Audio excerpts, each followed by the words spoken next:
बात करेंगे Uttarakhand police constable का फॉर्म आपको कैसे भरना है। स्टेप बाय स्टेप मैं सभी प्रोसेस आपको इस वीडियो में बताने जा रहा हूं। साथियों, ये जो भर्ती होने वाली है 2000 पदों पर होगी, जिसके लिए ऑनलाइन आवेदन की प्रक्रिया 8 नवंबर से स्टार्ट किए गए हैं। 29 नवंबर तक आप इसके लिए आवेदन कर सकते हैं। बाकी आप इनके वेबसाइट पर ही आएंगे तो इसका जो डिटेल एडवर्टीजमेंट है, जिसको भी आप डाउनलोड कर पूरी जानकारी समझ सकते हैं। इसका जो परीक्षा होगी उसका भी डेडलाइन जारी इनके द्वारा कर दी गई है। बाकी आपकी जो चयन प्रक्रिया होगी 2 चरणों में होने वाली है। प्रथम चरण जो आपकी होगी वो आपकी शारीरिक मानक परीक्षा होगी। उसके बाद जो सफल कैंडिडेट होंगे उन सब का शारीरिक दक्षता परीक्षा होगा, ये ध्यान रखिएगा। बाकी इन्होंने भर्ती की जानकारी दी है कि कहाँ कितनी भर्ती है, किस कैटेगरी के लिए, वो सारी जानकारी आप यहाँ से एक बार देख लेंगे।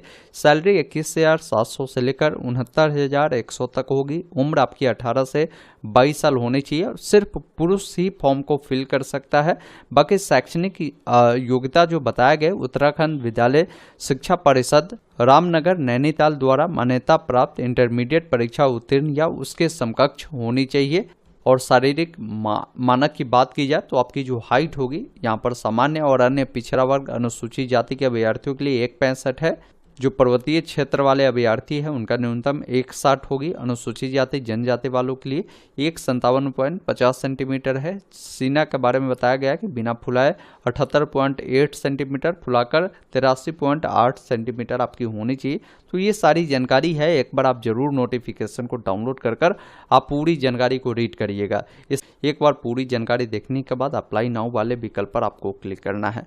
अब यहाँ पर आपसे पूछा गया है कि क्या आपने होमगार्ड, जो कि ये बात कर रही है उत्तराखंड होमगार्ड एवं नागरिक सुरक्षा विभाग के तहत 3 वर्ष की नियमित सेवा पूर्ण कर ली है, वह सक्षम अधिकारी जिला कमांडेंट होमगार्ड द्वारा सेवा से संबंधित प्रमाण पत्र निर्गत किया गया है तो आप यहाँ पर यस करेंगे, नहीं है तो आप यहाँ से नो करेंगे।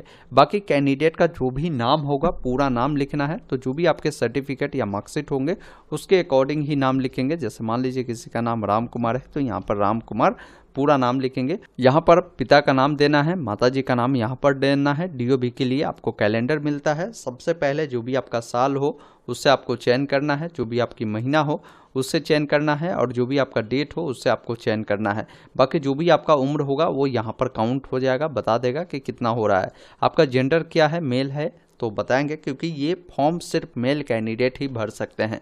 बाकी आपकी शादी हो चुकी है तो मैरिड अन्यथा अनमैरिड वाले विकल्प पर क्लिक करेंगे। नेशनलिटी में इंडियन आपको चयन करना है। नीचे जब आप आएंगे तो आपसे बोला गया है कि इसके लिए जो आवश्यक पात्रता है इसको आप फुलफिल करते हैं या नहीं, जिसमें 1 नंबर पॉइंट में बोला गया है कि क्या आपका नाम उत्तराखंड राज्य में स्थित किसी जिला सेवा योजन कार्यालय में पंजीकृत है। तो है तो आप यहाँ से हैं यस करेंगे, नहीं है तो आप यहाँ पर नो करेंगे। तो यस करेंगे तो आपको बताना होगा कि जो भी आपका रजिस्ट्रेशन नंबर है, साथ में जो भी एम्प्लॉयमेंट डिस्ट्रिक्ट है उसका नाम आपको यहाँ से चयन करना है और कब आपका रजिस्ट्रेशन हुआ है वो रजिस्ट्रेशन डेट बताएंगे और उसकी वैलिडिटी कब तक है वो जानकारी आपको देनी है। फिर यहाँ पर बोला गया है कि क्या आप किसी नौकरी में कार्यरत है तो हाँ, नहीं तो आपको नहीं वाले विकल्प पर क्लिक करना है। यहाँ पर बोला गया है कि क्या आपने उत्तराखंड राज्य में स्थित किसी भी मान्यता प्राप्त संस्थान से हाई स्कूल और इंटरमीडिएट या कोई अन्य जो सक्षम परीक्षा उत्तीर्ण किया है तो आप यहाँ से यस करें, अन्यथा आप नो वाले विकल्प पर क्लिक करेंगे। फिर यहाँ पर बोला गया है कि क्या आप या आपके पति पत्नी या आपके माता पिता उत्तराखंड राज्य में सेवारत सशस्त्र बलों अर्ध सैनिक बलों के नियमित कर्मचारी है और उनकी सेवाओं को उत्तराखंड राज्य के बाहर स्थानांतरित नहीं किया गया है तो वैसे स्थिति में हाँ करें, अन्यथा नहीं वाले विकल्प पर क्लिक करें। फिर यहाँ पर बोला गया है कि क्या आप या आपके पति या पत्नी या आपके माता पिता राज्य सरकार अर्ध सरकारी संगठन के नियमित कर्मचारी है और जो नियमित रूप से सेवा कर रहे हैं और उनकी सेवाओं की को उत्तराखंड राज्य के बाहर स्थानांतरित नहीं किया गया है तो वैसे स्थिति में आप बताएंगे। क्या आप या आपके जीवन साथी या आपके माता पिता केंद्र सरकार के संगठन, केंद्र सरकार के लोक सेवा उपक्रम के नियमित कर्मचारी है जो उत्तराखंड राज्य के नियमित रूप से काम कर रहे हैं, उनकी सेवाओं को उत्तराखंड राज्य के बाहर स्थानांतरित नहीं किया गया तो वैसे स्थिति में आपको जानकारी उपलब्ध करवानी है। फिर यहाँ पर देखिए आपसे बोला गया है कि आप उत्तराखंड के आदिवासी है तो आप यहाँ पर यस करेंगे, अगर नहीं है तो आप यहाँ पर नो करेंगे। तो फिर बताएगा कि आप इसके लिए एलिजिबल नहीं है, ये एसी होगा। तो कहने का मतलब है कि उत्तराखंड के लोग ही फॉर्म को अप्लाई कर सकता है, अदर स्टेट वाले फॉर्म को नहीं भर सकता है। फिर आपकी जो भी कैटेगरी होगी आप अपना यहाँ से कैटेगरी बताएंगे। कैटेगरी जब आप चयन करेंगे तो बताएंगे कि जो कैटेगरी सर्टिफिकेट है वो कहाँ से इशू हुआ है, साथ में जो इशू हुआ है सर्टिफिकेट कब इशू हुआ है, सर्टिफिकेट नंबर, और यहाँ पर सर्टिफिकेट किस जिले से इशू हुआ वो बताएंगे, उसकी वैलिडिटी कब तक है वो जानकारी आपको देनी है। फिर यहाँ से सब कैटेगरी की डिटेल पूछी गई है कि क्या आप भूतपूर्व सैनिक है तो हाँ, अन्यथा नहीं वाले विकल्प पर क्लिक करेंगे।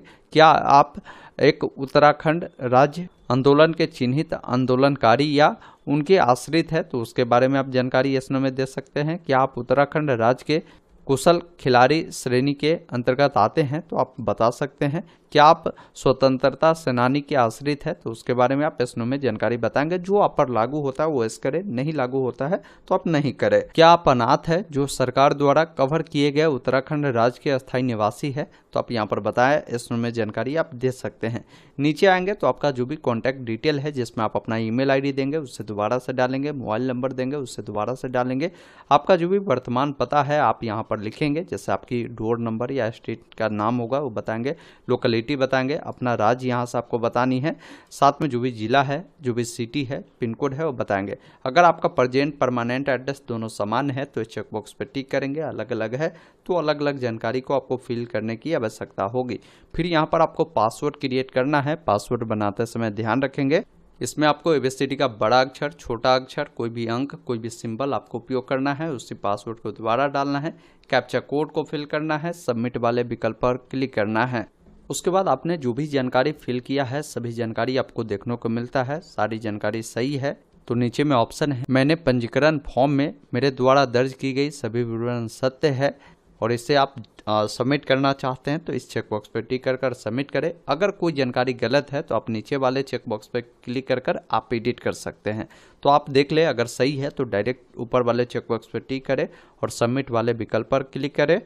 इस प्रकार आपका जो रजिस्ट्रेशन है वो कंप्लीट होता है। आपको यहाँ पर क्या है कि ईमेल आईडी जो है या जो नंबर दिए हैं उस पर आपको लॉगिन डिटेल भी भेज दी जाती है। लॉगिन करने के लिए क्लिक हेयर टू लॉगिन वाले विकल्प पर क्लिक करेंगे। अभी आपने जो ईमेल आईडी या मोबाइल नंबर दिया है दोनों में से कोई एक डिटेल देंगे, जो पासवर्ड अभी क्रिएट किया है उससे डालेंगे, कैप्चा कोड को डालकर लॉगिन वाले विकल्प पर क्लिक करेंगे। उसके बाद आपका यहाँ पर टाइमिंग चलना शुरू होगा। अभी आपका फॉर्म इनकम्प्लीट है, बाकी जहाँ स्टार बना है वो जानकारी आपको देना जरूरी है। नीचे जब आप आएंगे तो आपसे एसेंशियल क्वालिफिकेशन के बारे में पूछी गई है तो इसमें कम से कम 12वीं चाहिए। तो पहले आपको हाई स्कूल की डिटेल देनी है तो हाई स्कूल वाले विकल्प पर क्लिक करेंगे। जो भी आपका डिग्री होगा तो यहाँ से हाई स्कूल चुनेंगे। साथ में आपको बताना है कि आपने जो पढ़ाई किया है वो किस स्टेट से किया था, वो जानकारी आप यहाँ से चयन करेंगे। उसके बाद नीचे आएंगे, जो भी आपका बोर्ड होगा बोर्ड आपको यहाँ से चयन करना है।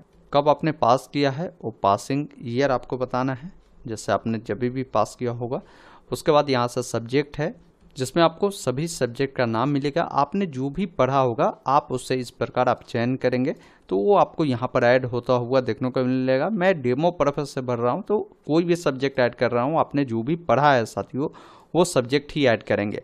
उसके बाद यहाँ पर बताएंगे कि आपका जो नंबर है वो किस प्रकार है, सीजीपीए, मार्क्स या ग्रेड में वो जानकारी चुनेंगे। जैसे मार्क्स चुना है तो आप बताएंगे कि कितने मार्क्स आपको मिले हैं, कुल कितने का एग्जाम हुआ था, आपकी परसेंटेज यहाँ पर देखने को मिलेगा। तो ये जानकारी जैसा ही डालेंगे उसके बाद एक ऑप्शन मिलेगा ऐड एजुकेशनल क्वालिफिकेशन, जिस पर क्लिक करेंगे वो डिटेल नीचे में ऐड हो जाएगा। फिर इसी अकॉर्डिंग आपको 12th की भी जानकारी ऐड करनी है, जैसे आप यहाँ से ऐड करेंगे। फिर आपका जो भी डिग्री होगा उसको चयन करना है, जो भी राज्य से आपने इसको पढ़ा था 12वीं को वो आप बताएंगे। साथ में जो भी बोर्ड से आपने पढ़ाई किया था बोर्ड का नाम आपको यहाँ से चयन करना है और यहाँ पर देखेंगे कब आपने पास किया वो बताएंगे, कौन कौन सा सब्जेक्ट पढ़ा था उससे डालेंगे। नंबर आपके सीजीपीए या मार्क्स में है वो चुनकर, जैसे मार्क्स में था तो कितने नंबर मिले हैं, कुल कितने का एग्जाम हुआ था, परसेंटेज आएगा और यहाँ से आप इसको ऐड कर सकते हैं। तो इस प्रकार जानकारी को देनी है और वो भी जानकारी यहाँ पर आपको देखने को मिलता है। अब यहाँ पर देखिए कुछ जानकारी आपसे पूछ रही है कि क्या आपने प्रादेशिक सेना में न्यूनतम 2 वर्षों तक अगर काम किया है तो आप हाँ करें, नहीं तो नहीं वाले विकल्प पर क्लिक करें। यहाँ पर बोला गया कि क्या आपके पास राष्ट्रीय कैडेट कोर भी प्रमाण पत्र है तो आप यहाँ पर हाँ नाम में बताएंगे। क्या आपके पास हिल सर्टिफिकेट है तो आप बता सकते हैं। फिर नीचे आएंगे तो यहाँ पर एग्ज़ाम के लिए आपको डिस्ट्रिक्ट का विकल्प देना है, तो आप जहाँ भी देना चाहे उसे आप यहाँ से डाल सकते हैं। नीचे जब आप आएंगे आपसे पूछा गया कि क्या आपके खिलाफ कोई आपराधिक मुकदमा तो नहीं है, तो आप यहाँ से नहीं करेंगे, अगर है तो यस करेंगे।